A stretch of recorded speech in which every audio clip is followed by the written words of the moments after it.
Yeah, we're going to throw it on YouTube. Make sure you censor any bad things I say with like a very logical piece. I think that we've had meetings before where like the model said something bad and we just like kept it there. I'm not a film major, so I don't edit things. You can't blame an inanimate object. You're like, oh no, the inanimate object. Exactly, the inanimate. You're gonna blame the weight. You're gonna blame the weight. Blame matrices. the matrices. Yeah. Yeah. So all right. So how many of y'all like took a look at it, the paper? Did you? Yeah, I'll look through it quickly. What'd you think?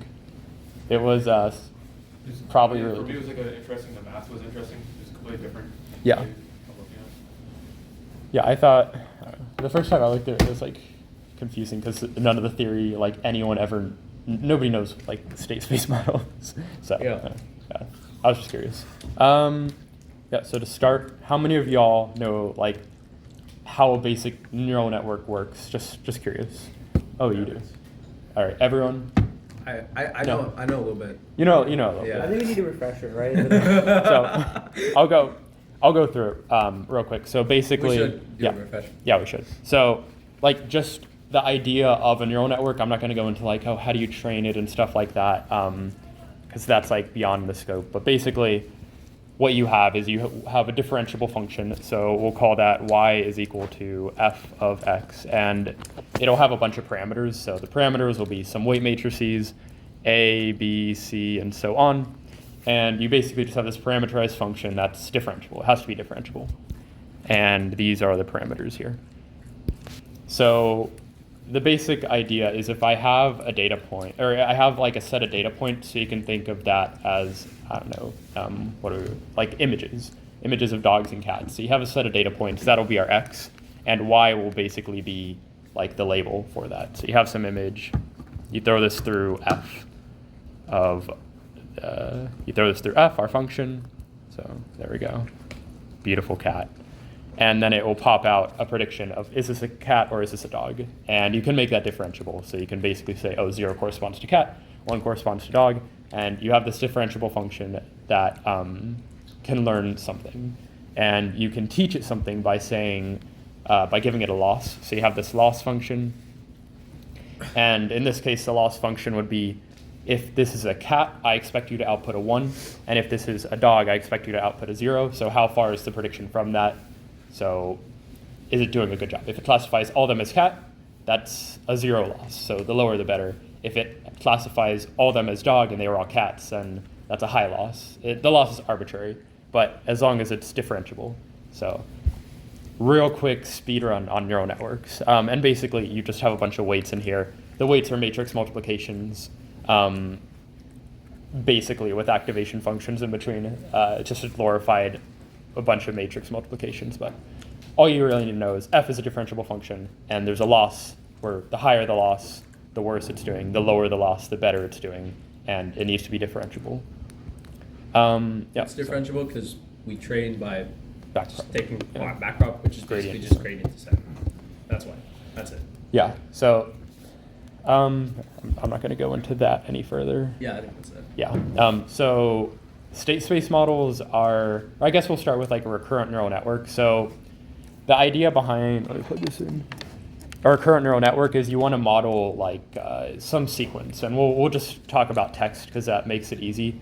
So you have this model here, and it needs to take in a sequence of text. So the cat sat on the mat.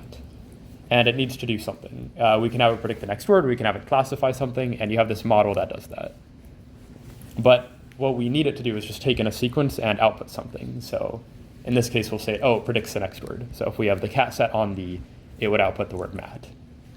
So you need to have this model that can take in a sequence of data. And the problem with that is the sequence can be arbitrarily long, and that's annoying to deal with. So how do you model this? At a recurrent, looking at this from a recurrent standpoint, you can model this using a recurrent neural network. We'll call this R. And what it'll do is it'll take in every word. So it'll take in a word, and it'll basically store information about that. So this will be a hidden state, and this will be a word. And this word we're going to tokenize. So This will be the word the, and you can think of the tokenization procedure as a unique vector representing that word. So let's say every word in the vocabulary, you have a unique representation of that word in some form. So say this is like a vector in D, where D is equal to like 512. So you have this 512 dimensional space, and you have this vector that's representing this word in this 512 dimensional space. Now, this is easy. If you have only 512 words, you just make it 1 with all zeros, 1 hot encoding. You have more than 512 words, so it's not going to be completely, what's that word called? I can't think of it. It's not going to be orthogonal, all the vectors. So you basically have this 512 dimensional space that is representing all your words, but that's the point I thought I would make. So you have this long vector, d-dimensional, and you want to process it. And it's better than, like, you have to have some way to represent this vector. So that's why we just encode it into some vector. So this RNN, there are so many different ways to model this an RNN. But what it does is it takes in a word, or it takes in a token, some discretized form of the process you're doing. And this actually can model differential equations, the RNN itself. You can discretize the space like using like They're still Euler. used. Yeah. I think in physics people use like Hopfield networks Hopfield networks. to model Yeah. like really complex systems. Yeah. Oh, I'll show later how the state space model kind of relates, but like people use them to model like a time series stuff. That's basically what you use it to model. And if you can discretize it, it can model that in some way or another. So like you take something at the current time step, and then it produces either like a delta, like a step, and then or the next part of the sequence. So something like that. So, for instance, like I'm doing simulations, and they are basically discretized, right? Yeah. So I have a time step, and it starts, and each time step it computes and like gets computes the molecular positions, Mm-hmm. and it shows me like where they are. Yeah. So you can model it as this, where it takes in the XY. So instead of it being the token itself, it could be like the state of the space, and then it would output the XYZ coordinates of every every atom in that case, or Yeah, molecule. atoms, molecules, yeah. So that you could represent it as that. It may not be good, but you could represent it as that. You would have to. There's a lot of like an LSTM you would have to work with, but it would be a lot of work to get it working well. I think there's some. Yeah. They there's actually some do people- work well for specific for like situations. ODEs. Yeah, they work pretty they're great. well. Yeah, They're actually really good for ODEs.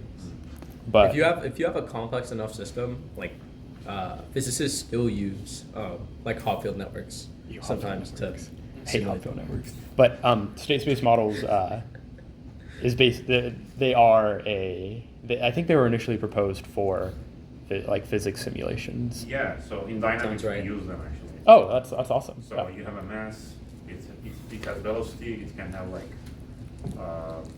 this. There is position. Yeah. And it basically that state in a matrix form, right? So every column is coefficient for something. That makes a lot of sense. Yeah, the one example I saw was like a spring. So Mhm. yeah, you can Yeah. model it. on the blog. Yeah, Yeah, the blog. That was a good example. Yeah. I like that. Yeah. So everybody will have another row addition to the matrix. I think. Yeah. Yeah. So that's basically a recurrent. That you can model it as a recurrent neural network, and that's what they do here and parameterize it a lot more. So yeah, basic recurrent neural network. Basically, it takes in a token. It has a hidden state. We'll say the hidden state is in dimension like m, or we'll call it n, big N. So this is some high dimensional space where n may be equal to say 1024 or something like that. So it's just some space that can hold information. And what it'll do is it'll output, say, the next word in this case, or the next state, or something like that. So this will be the word cat. And then it'll also output a new hidden representation. So this will be ht plus 1. And then you feed this through the recurrent neural network again, but with the word cat, and it should output the word sat. So we would then, I'll draw it over here. So this is the exact same thing. I just drew it over here. So this isn't a new recurrent neural network. It's just the same thing. Yeah. And this will take in ht plus 1 as input, instead of HT. And HT plus 1 is whatever HT was with the word cat in it now. So it now has information that cat came before it. And then it'll take in that word, cat, and it'll output the word sat. So that hidden state is basically just the memory of the model. It's like you're remembering all the previous states in order to compute the next state. Yeah, That's so the idea. that's literally all a recurrent neural network does. Yeah. And it's quite simple. The basic RNN looks really simple, but they make it a lot more complicated. Yeah. I mean, and you that's have- basically what we're doing here. They talk about in this paper, like Yeah. gating mechanisms are used. The problem with traditional RNNs are really hard to train. People used gating mechanisms like in the 90s. So back in the day, people used gating mechanisms. Basically, it's basically just a way of, you can think about it as like, It's a way of removing masking. information Yeah. and keeping information. like selecting what information to keep and what information to remove. And you can kind of see how that's kind of related to like the selection idea in this paper. Which we'll talk about, yeah. Yeah, and so those are actually something you can train for longer sequences, but they still have some big problems. Namely, if you have really They're large unstable. context sizes, the gradients tend to not be stable, so you end up with this situation where like, if you're really late in the sequence, information from early in the sequence kind of vanishes. Yeah. And so that signal doesn't propagate well. So basically stabilizing this and making Yeah. it expressive is the goal. So Mamba does that. SSMs are stable, but they're not that expressive. Yeah. And then they make that more expressive. Yeah. So, Should we talk about transformers like for 2 minutes or no? nah, Okay. it's basically just an Eh, RNN. it's fine. If we're not going to talk about transformers. We'll do that next semester. We talked about it last semester, but that'll probably be the first paper we read next semester. We also have a recording if you want to look at it. We do have a recording. Yeah. But yeah, attention is all you need. Yeah, transformers became the big paradigm because they solve a lot of the problems Yeah. with RNNs. And then they try to make They it become better. huge, and they scale really well because you don't have to compute this hidden state all the time. So you can actually make it really big and make it really fast on a GPU. The hidden state is infinite because you have every token. You can look at every token, but that's also not means infinite, but like no, the it's size infinite. of your vocab. Yeah, no. It's you have all the tokens as your context, so it's infinite. Yeah, infinite context. Infinite? No. It's- If yeah, you have it's- infinite tokens, it would be infinite. Yeah, infinite context. That's not infinite. It's theoretically infinite. Okay. Yeah, so if you have infinite tokens, you do have you have an infinite hidden state. Yeah. Yeah. Right, anyways, so SSMs. So SSMs are based off two equations, and it's a recurrence equation. So you have h of t, h sub t, which is just your hidden state at time step t is equal to the previous hidden state and the input at time t. So that would be the word the and then the previous hidden state. And these are your update rules, basically A and B update matrices. And then your y is basically that hidden state at time t updated in some way, basically just examining the hidden state at that time step. So I'm going to draw a diagram because I can.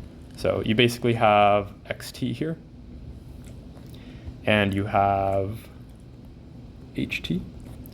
So you have your input, you have your hidden state, and this is going to represent the recurrent block. And you have A, you have B, and you're going to add these together. So like that.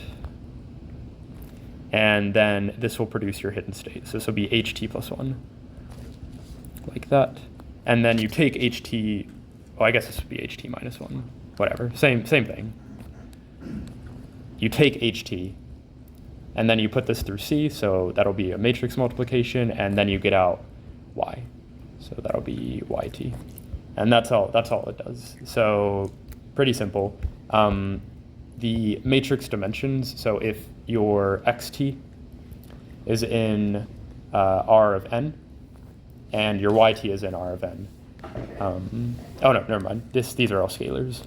We haven't gotten to the multi-dimensional case. So these are all scalars, and we'll project it to multiple dimensions in a sec. But then these matrices will be, this will be n by 1. So it basically takes a scalar, projects it into an n-dimensional space. This will be n by n.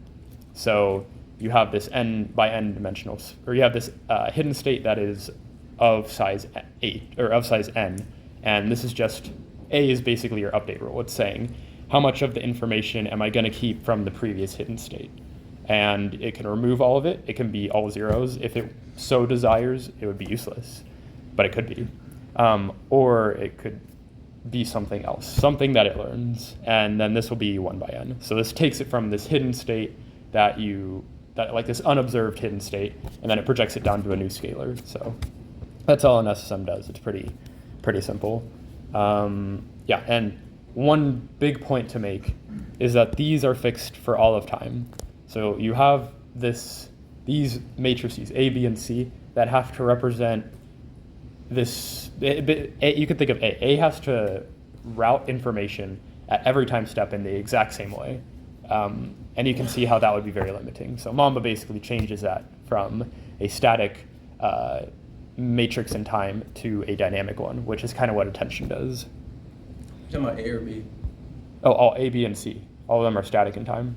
Yeah. Yeah. No, A is still static. Yeah, I'm saying A, B, and C are all. Oh, Okay. okay, yeah. It takes A is still static, but Yeah. the idea is you can make B and C dynamic. Yeah, A is still static. That's what Mamba's doing differently. Yeah. It's Yeah. taking They parameters. say the reason they do it is because they don't think it'll make a difference, but the actual reason, I don't know why they didn't talk about it. If you made A static, you would basically have an RNN, and then you wouldn't be able to do the hardware efficient thing they do. Yeah.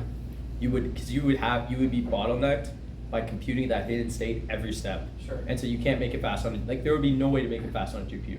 It would be slow. Yeah. And so it Yeah, would suck. yeah, okay. Yeah. Okay. But also, Yeah. it probably isn't as stable if you make it learnable, because you have to have the stability. You have to make it It might the make it stable matrix. unstable, Yeah. yeah. I'm curious if that's why as well. I think Um, it'd just make it slow. That's what I thought. Probably. Yeah. It'd probably make it both slow and unstable. No. Yeah. Yeah. Because if you do that, it's basically just an RNN. Like that is what an RNN is. So there's two representations you have for this. You have the recurrent representation and you have the convolutional representation. So we'll talk about the recurrent representation. S4. Yeah. Okay. And then it takes this and it just Yeah. uses that. It just makes it dynamic. Yeah. So recurrent representation. This one's quite obvious, but it translates to the convolutional representation quite well. So h1 is equal to a h0 plus bx1, and y1 is equal to ch1, which is equal to c times ah0 plus bx1. So that's just the first part. And then if we move this to t is equal to 2, then we have h2 is equal to AH1 plus BX2, and then Y2 is equal to CH2, which is equal to this up here, is equal to A of AH0 plus BX1 plus BX2. I'm writing out all of it, don't care. And this turns into like a quadratic. So this would be a squared h0 plus ab hx1 plus bx2. That fit. There we go. And then this is down here is equal to c a squared h0, where you just plug h2 in right there. So this big thing over here, plus c a b x1 plus c bx2. And then doing this again, you find a relation that is at any time step t. You have ht is equal to a t h0 plus a t minus 1 bx1 plus, and then you do that, and then you get the final one, which is bxt. And you have yt is equal to just c times all this, so it's c a h0 or ath0 plus cat minus 1 bx1 plus, and then you have bxt. So c bxt. And this can basically be modeled as a convolution. So if I write it out in this way instead, in a matrix form, then it may become more obvious. So I write it out over here. Y0 is equal to cbx1. The Toeplitz. Huh? The Toeplitz matrix. The little. Is that what it's called? Yeah. A Or are you gonna Toeplitz? just write the? Are you gonna write the actual matrix, or are you gonna make just the kernel? No, I'm gonna write that. I'm just gonna, it's like the routing matrix, Okay. yeah. Y1 is equal to CABX1 plus CBX2, and then You can always Y2 is equal represent to. a convolution as a Toeplitz matrix. It's basically, it was that block thing that I showed you. Oh, I probably know about it, I just Yeah, don't know the yeah, yeah. name. CBX3. So you can see that this part here basically moves like that. So convolution behavior. And this one also moves like that, it moves to the right. And then if you kept on repeating the sequence, it would just be a convolution. And I can also write it in this form, which you gotta, is this the Toeplitz matrix? I don't Yeah, know. that's what it is. Is it? Yeah. Oh, okay. It's just the routing matrix, that's what I Yeah, call it. that's what it is. I mean, it's like you can represent a convolution as a matrix. Yeah. Right? Because that's what they do in memory, right? Yeah, well, they make it really fast by doing some Yeah. interesting things, but yeah. They start with that. Makes sense. So Yeah. this is one of the reasons why it's fast also. That's why they explain all this. Well, this is super fast. This Yeah, right here you can is. make this fast. it's- And they do some yeah. things in the S4 paper to make it fast. Or was this already fast? So this is as fast as you can get. You can't get faster than this because it's a convolution. Yeah. But the reason it's a convolution is because it's static in like A, B, and C are static in time. So let me draw out the kernel. So if I have x1, x2, x3, and we have this sequence that goes on further. They basically make it fast by, instead of computing that A matrix directly, they, Well, we'll get to that because we Yeah. haven't even talked about Mamba Okay, yet. yeah. Yeah. but they don't compute the kernel directly because the kernel is huge. That's the problem.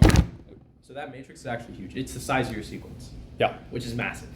So they do some interesting things to make it faster, Yeah. which we can talk about, I guess. But Do you want to talk about it? You can. I don't know. I can talk Yeah. about it. Yeah. I was just gonna send the video I can talk about it. because what's his The name? blog Lamar talks talked- about it. Does it? Yeah. For state The modeling. generating function. Yeah. The- And anyways, you can model it as a convolution, and this is basically your kernel here, so, or your filter, and this is your sequence, so you just move it over one time, and that'll give you your first item in the sequence, so x1 times cb, and then you move it over once again, and then you have x2 times cb plus x1 times cab, and again, so normal convolution behavior, and that's what makes SSMs so desirable, because you can do this. Yeah. So now- you can train it as a convolution, so it's fast on a GPU, right? Because these kinds of operations are fast on a GPU, because Yeah. that's what they're designed to do. And then when you do inference, you can just have it as an RNN, and that's great because all you have to keep track of is that hidden state. So it actually scales. It's technically constant Yeah. scaling. It's which both is good super in nice. during training and during inference, because Yeah. during inference you'll give it one thing at a time, Yeah. and you don't want the convolution representation because you don't have your entire sequence. It has to generate the next word. Yeah. And unlike a transformer, it's not n squared. During training, it's linear, Yeah. which is also nice. Yeah. So very nice. Very nice. If we have this, except It's not that expressive. Yeah, it's not expressive. So we just need to make it more expressive. So one way to do that is right now we're just dealing with scalars. Yeah, So- it tends to work really well with continuous modalities, but if Yeah. you do something like text or images, which are naturally discrete, No, it it doesn't doesn't do work well. super well. Which they do discretize it, but Yeah. first we need to make this multidimensional because scalars are garbage. We don't like An scalars. example of a continuous one. A continuous version? Like if you had like a system that's like modeled by like a time series system, Yeah. like that's continuous, right? Mhm. Even though you're sampling, right? It's Yeah, still at a certain level. it's still like it's a continuous thing that you're sampling, right? You can't model But- any continuous function with a computer. yeah. Right. Yeah, it But has to be discrete. images are like it's not continuous at all, right? It's Well, you know, it's where the pixel is and. yeah, right. Yeah. They're separate. Yeah. That's what I mean. So this, So why did you bring up continuous? because this model, It works well with, it like- works well on continuous things, and it doesn't work well with discrete things. So like if you had some flow Yeah, with some, and that's with some because like function. if you think about it, that like the way we're modeling right now makes a lot of sense for a continuous system, right? Because you have some hidden state, you're multiplying by some matrix, and then you have some parameter another matrix times the input, and then you do another. Well, this is, have you taken differential equations? No. So this is basically just a differential equation. Let me draw it out. So if I have a function, so we'll do this. Well, it'll just be one-dimensional. So you have x, t, and t. You can basically, instead of this being your hidden state, it'll basically be the step you're making. So this will be the step size in x. So you have your starting position, your initial condition, and you can basically have this predict, well, if you have a constant step size, you can have this predict where you're going to move. So you have some function that you want to, or you have this differential that you want to approximate, and it'll basically say, oh, I have this step size, or I have this, this is the change I want to make, and then you step in that direction in some amount, according to, discretely, because you can't do it in a continuous way. So yeah, you would like, if I wanted to like approximate some function here, it would like step along it using, have you heard of Euler perhaps?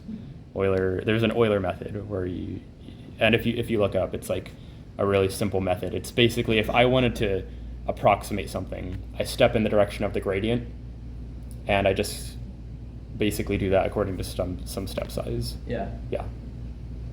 Kind of similar to like, in gradient descent. That makes sense. Yeah. On the gradient, right? So that's how you approximate like a continuous function, and it's really good at that. It's really good at approximating a continuous function. And you can think of h. This is actually not the next state. They changed it to the next state, but you can think of it as the step you want to make. It's how far do I want to change in x, and then you step that amount in time according to that. So do you mean like it's good with continuous states, right? Mm. So you mean you know the direction you want to go? Well, it gives you the direction. It basically gives you the direction in x you want to move, Mm-hmm. and then you just step in that direction according to some I step mean, size. we are basically with this, like even in the paper, like they talk about discretizing. Yeah. So we're assuming that we start with a continuous system, and then we say, oh, they discretize Actually, let's that, just do and that. then that's where we do our computation. So We can just go over discretization right now. So let me do that. Yeah, so I was going to go over the, we'll discretize it right now. So discretizing. Okay, so to discretize this, well, it has continuous parameters. What we need to do is we need to discretize it. So they discretize it in the most machine learning way you can, basically. bilinear. It's, Yeah, just throw a The function at it. most simple. Yeah, it's a simple way of doing it. But basically, you can discretize it as long as you take A, so your matrix that you're going to be, that changes your hidden state, and just have some step in there. So change it by some step size as opposed to it being some continuous function. And it's called zero order hold if you want to search more about it. Do you know anything about zero order hold? Because I do not. I don't either. It is, if you're curious in how they discretize it, they model Trevor. it something using called zero order hold. Is that something in your field at all? We need Trevor. Well, I don't know. It is something that they use, and some math. They thing. give you the equation for Yeah, it. they give you the They don't really equation and they don't explain explain it. Classic machine learning. Normal method. machine learning. So this is the equation x of delta A minus the identity of delta times delta B. So they just discretize the weights in some way, and that's intuitive because you need to discretize it. Hey, do you know zero order hold? What do you want? Do you know zero order hold? No. Okay, cool. Oh wow, he doesn't know something? That's surprising. I have no clue what you're talking about. All right, cool. We So were it's trying just to some way to explain this discretize it. discretizing thing, and like the zero. They say they use zero order. I think they actually talk about it. They said they use bilinear discretization. Yeah, which don't is know what kinda that means, useless. but that's kind of what. So I think they make it look like this because it turns into, I think it turns into Euler. Maybe it does. I think it does. Euler. So yeah, here. It says the discretization step is given by this, and I think it turns into Euler, or it turns into like some form similar to Euler. I mean, I guess that isn't, but whatever. They discretize it. That's what matters. I don't know zero order hold. I wish I did. I'll attempt to figure out. All right, he'll figure it out in the back. Maybe. You got this. So that's that. They discretize it in some way. So now we need to make this multidimensional. So to make this multidimensional, all you do is you take a vector of scalars and have a vector of, now you have a vector, and then you have a SSM for each one. So if we have, say, a three-dimensional input, so xt, or x, and this will be our three inputs, then you just have three SSMs with different parameters for each part of D. So SSM1, SSM2, and SSM3. So this scalar would go through this first one, and then it would output a scalar. Oh, That- actually, Mamba and S4 use different discretization. This one doesn't. It uses that one. That's different. Oh, they use a different one? S4 uses the bilinear transform. It uses some discretization. Yeah. Whatever. There's a bunch of things you can Yeah. do. I don't know why they picked what they picked, but I don't know either. Yeah, so anyways, the multidimensional, you take a vector, and instead of the vector, so the vector has no inner communication with each other. Like the scalars do not communicate with each other at all. Every scalar goes through its own SSM. So you have an SSM for the first part of your dimension, the second part, and the third part. And you can remember in the first part, we had this vector here that represented the word the. That was 512 dimensional. So you would have 512 SSMs to work with this vector, and then it would just transform each part individually. And that's basically what attention kind of does, that using multiple heads, but it may be weird that you don't actually have intercommunication between the vector, and you actually get that after, like, you have this part, the SSM part, which just does communication token wise, and then you add the intercommunication through like a linear layer. So if I go to the model that they have, they basically have two parts. They have the SSM part and they have the convolution part. So you have sequence communication, and then you have inter-token communication. So, and then they have feed-forward layers. So the linear layer would kind of do the inter-token communication, and then they're both using the same method, but they're using a different approximation. it's These guys are using this approximation. The S4 paper used the backward Euler approximation. oh, so it does use Euler. So yeah, Yeah. basically. Oh, cool.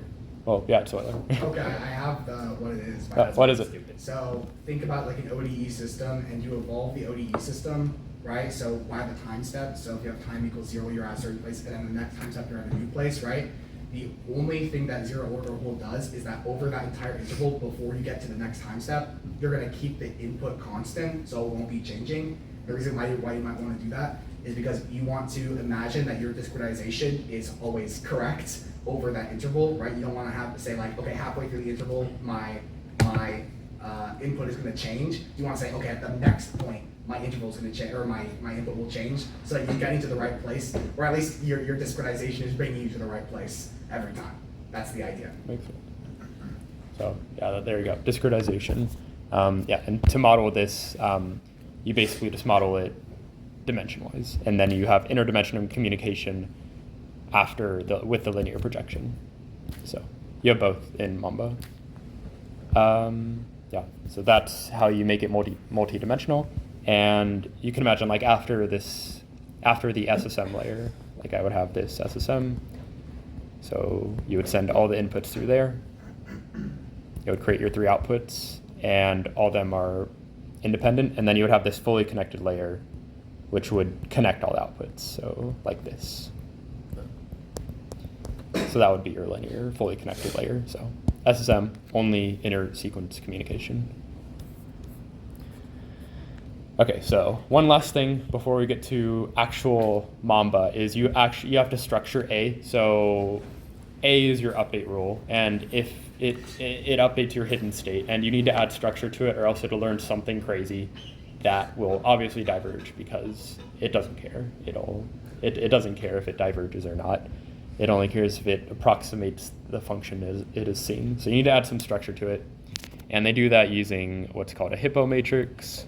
Yeah, good old hippo. And basically it makes this decaying function in time. So the intuition is if I were to give you a sentence, the token or the words you hear now are more important than the words you heard before. So it's a decaying function, which is usually used. They model it with some crazy looking matrix. Negative, it's root 2n plus 1, root 2k plus 1, and then it has n plus 1, 0, if n is greater than k, if n equals k, and if n is less than k. So you create this matrix here, and you basically just initialize it to this matrix, and you initialize it so that it doesn't diverge whenever it starts out. Because doing a random initialization of a matrix, it'll probably diverge.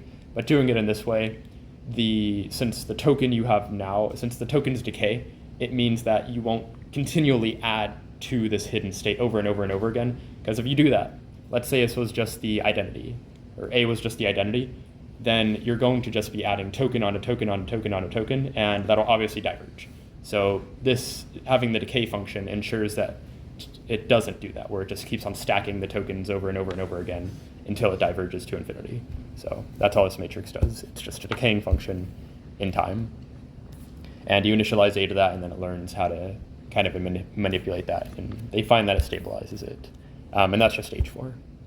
So finally, we get to Mamba. All the state space stuff makes sense? Yes? Cool. All right, so Mamba hypothesis. So there are 2 things that they say. They say that there are 2 desirable properties. One of them is, so state space models already have this thing, or already have copying, so you can design a state space such that it takes some tokens in, so you can think of that as some sequence of words, perhaps. And the goal is to just output that sequence again. So it takes these, it outputs it again. So state space models can do that. What they cannot do is selective copying. So it cannot take a token here, skip a few, and then take these tokens here and then copy them in order. It cannot do that. It's not expressive enough to do that. So we want something that can do selective copying. Another thing we want it to do is have this induction head. So if I were to give you a sequence here, and I were to give, every time I show a black, I put blue afterwards, then you would want the model, once it sees black, it would predict blue. So that's induction heads. And the theory is that a good language model has both of these. It has selective copying and induction heads. And you can think of, like, this is just pattern recognition, and selective copying is just being expressive enough to store information and being able to retrieve it again. So we want these 2 properties that a normal SSM doesn't have, but adding time dependence on all of the matrices gives you these properties. At least that's what they claim, and they show empirically that it does do that. Yeah, mostly. Yep. So yeah, let's just talk about so formalizing an SSM real quick, because we're going to formalize SSMs and then we'll formalize Mamba. So to formalize it, you basically have A, which is an n by d dimensional matrix. So I think, yeah, so you have this input here, which is B by L by D, and n is going to be your hidden state. So if I go back up here, so x is going to be in our what will it be? It'll be RD. And then you transform it into Rn, so it'll be Rn over here in Rn after the B transformation, or RD rather. So it transforms it from N to D, so just the hidden, from D to N. I don't know what I'm thinking, from D to N, one of the 2, from D to N in this case. So it puts it in this hidden state. N can be larger, it can be smaller. just puts it in some hidden space. That's what that matrix does. And it's structured, so they make it the Hippo matrix so that it decays with time, or the A matrix rather. The B transforms the input. So A transforms the hidden state, which is an N by N matrix. Here they have it as a D by N, but it represents an N by N matrix. So you're just transforming this in the hidden state using A. And then C is also a D by N matrix, which is the invert. It like inverts it from the hidden state, which is in N, to D. So it's just what we had before, just vectorized in this form. They also have it learn a step size. So instead of it, or a discretization parameter. So instead of it just being constant, something that you have to figure out, it learns that, and that's what you put in the zero order hold that we talked about. You throw this in there. So you vectorize it, so you have a vector of of discretization parameters rather than just a single one. So you basically just add a D dimension and it vectorizes it. So you discretize it and then you throw it through the SSM, which is just throwing it through this in a recurrent fashion. So you give it the first token, the second token, the third token, and the first token will be transformed. It'll give you a hidden state, and it'll give you the prediction of the next token in the sequence. So if this was the word D, this would be the word cat. And that would be the first part of your SSM. Then the second part of your SSM, the second part will take in the word cat, it'll output the word sat, and it'll update your hidden state. So this is just recurrent fashion using the parameters we have here in a vectorized fashion. That's all it's doing, more formally defining this. So Mamba makes this, just changes this so that you make it learnable. So instead of it just being dynamic, which we have here, it's dynamic. You see no time in these parameterizations. Here you make it dynamic, so you can see L. L is your sequence length, and you basically have a parameter for every part of your sequence. So instead of, move this over here, instead of X just going in as an input and being transformed magically, X is transformed into two matrices. It is B and C. So you have these linear layers here, and X is transformed twice. So it'll be transformed into your A matrix, or not your A matrix, your B matrix, and your C matrix. So now C and B are dependent on time. So B becomes B sub T and X sub T, and C becomes C sub T and H sub T. So that's what it becomes, and these are just linear layers. So you take your input and you transform your input into two matrices, your C and your B. So that's what it's doing, and that makes it time dependent. You also transform it for the discretization step as well, and you just do everything normally after that, after you transform it based off your input. Yeah. So that's all you're doing. Pretty simple. Just add some linear layers, and you have it discretized, or add some linear layers, and you have it based off time now. So that's SSM, or that's SSMs in time. And now there's a big problem with, that's the big problem with that is that you can't use the convolution representation, so you have to use a recurrent representation, and then they make that fast in memory. So Yeah, basically. yeah.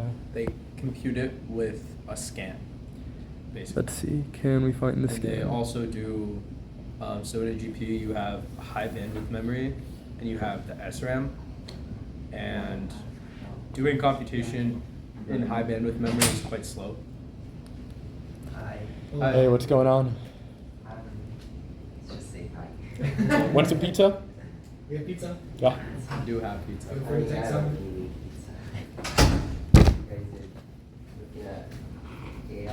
Yeah. Yes. Looking at some state space models. What Mamba paper? One question. Did we ask Oh, we already asked. What? The discretization thing. Yeah. You didn't- Okay. No, it's basically just Euler. That's what he said. Yeah, so Ask the professor.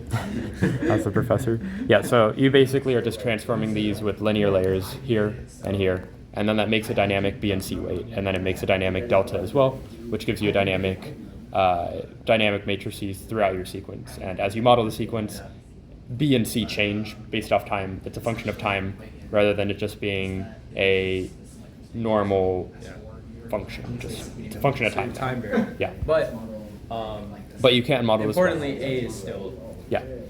not time variant. A is not time So you variant. do that. Like, I don't know. You can't really make that efficient. Yeah. So So looking at the full architecture So then they basically just discretize it. here, this is the full thing. So we have linear projections. So you had no. Oh yeah. So yeah, basically. yeah, basically. So you have your You input missed- sequence you came for here. the important parts. Yeah, and then we're just kind of going through the rest. We're just gonna talk about the results. Yeah, basically. Oh, look, it does well. So you have this sequence here, which is an S by D sequence, or rather an S by N. And you have your linear layers. So your linear layers basically transform N, so it has the interdimension communication, 100%? but it doesn't have inter-sequence communication. So that's what these do, and it projects it to a larger space. So it projects it from like N to 2N or something like that. You then do a convolution, and this basically does local communication between the tokens. So it's like a convolutional neural network. Because, like, Yeah. you turn in extra If I have this here, then, and if I have a 3x3 kernel, that's not 3x3. If I have a 3x3, then it does communication with the neighbors next to it, and it just does neighbor communication slightly. They pretty much use it. There was another paper called H3, which took like the paper we were talking about, like the simple state space models, and they basically added convolutions, and like they have the block right there. So they basically combined H3 with using projections, Yeah. and then they instead of using the S4 block, they use this time variant Mamba block. Yeah, so That's all they did. this is like the new thing they introduce is that this is a time variant block, Yeah. and they make it efficient. So And you have this that's- convolution. That's important. You have a nonlinear, and then you have an SSM. So you throw it through the SSM, it does inter-sequence communication. This is local communication. This is global communication. So you have both. You need both. Both local and global communication are always good. And this right here is a skip connection. Oh yeah. Yeah, this is a skip connection, and it's like skip connections help the model. It just makes it work better. If you put a skip connection in, it makes the derivative, Is or that makes a the gradient size. concatenation or an actual skip connection? It's a multiple. I think of it as the what was that one paper? Excitation, squeeze and excitation. That's what I think of this That's as. what this is? That's how I think of it. Kind of. I think of it as similar to that, because this is projection here, because it Is that takes a the projection and then it's a multiplication. I think. Oh, that's a multiplication. Yeah, multiplication. Non-linearity. Yeah. Oh yeah, it is. Yeah. So they do a multiplication. It basically just there's a paper called Squeeze and Excitation. They find that if you take the input, you project it in some way channel or token wise. So in this case, it would be token wise. The tokens change a little bit, and then you multiply it again. It works a little bit better. Most ML is Yeah, kind it of just arbitrary. works. Yeah. Yeah. It's arbitrary. A lot of it is arbitrary. So the SSM theory is like very strong, and then they have this block here, and the block is like we just do things. We Yeah. project. Other than the we SSM do a block, convol. everything else Yeah. is Basically, so you have the This S. should I mean, work. basically, all you It need to works. think about it is you have this inter-token communication. So dimension-wise, you have local communication, and then you have global communication. So that's how I think of this block. You have all three communications you would ever desire in the Mamba block, and it's fast. And it's fast. So the way they make it fast is using using the GPU. If you use the GPU, it becomes fast. Yeah. Basically, it's not that complicated what they do. So they make their own CUDA kernel because, that's kind of the only way to If you make your own fast. CUDA kernel, it'll become fast. If you know how to correct CUDA code. It- You can make No. it really slow too. all one person. But basically what they do is so in GPU there's two types of memory. There's like high bandwidth memory and there's SRAM. SRAM is a lot faster than high. So if you do a lot of these computations in high bandwidth memory, it's going to be really slow. It'll be a bottleneck. So basically, they do all the pre-processing, discretization, and the actual scan algorithm. They do all of that in SRAM, and they just write to high bandwidth. So the problem is, so SRAM is super fast, but you don't have a lot of it. HRAM or High bandwidth. high bandwidth is really read and write are fast. No, it's not fast from the threads. The kernel doesn't. So they load it into this really high bandwidth memory so that it can work with it really fast. It can do really fast operations, like it can do matrix multiplications like crazy. But then it's like a really small space that you can work with. It's in like megabytes, orders of megabytes. So they basically manipulate it in a smart way so that they're working in that memory as much as possible. The problem is you have to write code, like you only have so much memory to work with, so you can't do all your operations in there. So they basically do the important operations there, and they store everything else in this slower memory.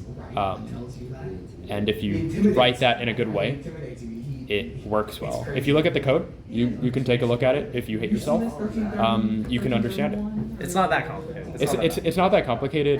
The idea behind it. The kernel is pretty bad. The kernel's ugly to look at, but the idea is not that bad. CUDA code in general is kind of disgusting. Nobody wants to look at that Yeah. crap. Like internally, it's not complicated, but it just looks really bad. Yeah, there's a way to parallelize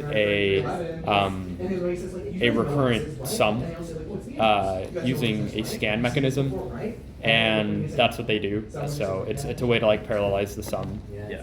And they do that in this really fast memory. Just know that they write a really fast kernel so that this is linear in time, or so that it works linear in time. If you do this in Python, it wouldn't be that fast. You need to write in C++. Otherwise, it wouldn't be fast. Here. One problem with Python is it is dense. It uses all dense. Everything you do in Python is dense. The matrix multiplications are dense. You can't say, oh, I want to only multiply these specific parts of the matrix. To do that, you would have to mask it out. You do the multiplication and then you mask it out. Like that's what they do in attention. They have So this is we have the transformer. like they have the attention mechanism, and then they just mask out this part here because it's easy. If you do it in C++, you can make it a sparse multiplication, and you don't have to worry about this disgusting waste of memory and There's no time. attention. So that's basically what they do. Just make it efficient using your CUDA. main computation comes from in the block. Yeah. So Those besides parameters that, of time they variation got that varies on the sequence. good results. If we look at the results. It's linear instead of quadratic. Right. That's it. Oh yeah, here we go. Induction head extrapolation. It does the task they said they wanted to do. I have a feeling, actually, Here. Noah's on the right track. I think people have been talking about making multiple heads because that'll probably improve performance Multi-head what? for the selection mechanism. No, it's already a head per dimension. That's not yet. Yeah, it is. It's not multi. This isn't multi. No, it's S heads. Yeah. Yeah. You have a head for every dimension. Because I read somewhere MOE. Yeah. this isn't multi-head yet. I don't think so. I guess you could make Not in it the normal multi-head. sense, yeah. No, it's S head in the normal sense. You Yeah. can make it like multi-head in some Multi. different sense. Yeah. Probably Anyways, improve performance. yeah, if you have more parameters, of course it Yeah. will. So yeah, basically the two tasks they said that they had, which was the copying task and the induction head task, it does See you later. well. So intuitively, if it can copy things and it can do this induction head, so it has some inductive reasoning, then it can work well. And they show it can compete with the transformer, which is the goal everyone wants to be. Everyone wants to beat the transformer. And they show it can at least do quite well comparatively speaking. So like you have this transformer plus plus, which is the current transformer, and you have Mamba here. So flops versus the perplexity. You want perplexity to be lower.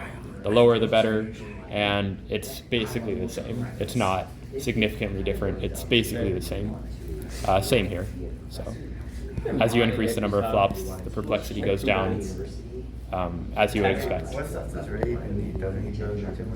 No, not anymore. He used it. Oh, You're right. He used it. floating Stop. point operations. I convinced him. That's all it is. Yeah. So the more parameters you have, the higher number of flops you have. Yeah, flops. It's just a way of showing Yeah. basically how long it takes to do the computations. And intuitively that scales with the size of the model. If you add more layers, you're going to have more matrix multiplications and thus more flops. Yeah. So Actually, the results on this paper are really impressive. Yeah. Like, they outperform. Like, obviously, they only scale to like 3 billion, so like, but they do outperform transformers on a lot of on things. an Which is equal impressive. size. Yeah, Yeah. It's because this is the first model that's ever been able to do that. So Yeah. the intuition behind inductive heads and selective copying is probably pretty good because they can compete with it, and they do those too. And then they put this on a bunch of tasks. So I mean, you can see here, Pythia, them, they get lower on some, they get higher on others. So it's really good. Yeah, other than that, they just have a bunch of results showing it's pretty good. So yeah, that's Mamba. You got anything else you want to talk about? So yeah, that's Mamba. I think we talked about all the important stuff. Yeah, I think so. I think that's it. Yeah, Results are good. results are good. That's what matters. Yeah. So this was released last December, and so far it's shown to be pretty good. I don't think anyone's scaled it really large yet, so we don't know if it works at like GPT level, but we know it works at least at small level really well, Yeah. and it's linear in time rather than quadratic. So, and that's like, even if it works close and it's linear in time, that's crazy. Yeah. Like you can scale it and it'll be better. It'll be easier to scale. Yeah. Don't need insane amounts of VRAM. Like it'll help a lot training your own model on your own GPU. Right. Yeah, that's fine. Cool. Yeah. That's it. That's all we have. Yeah.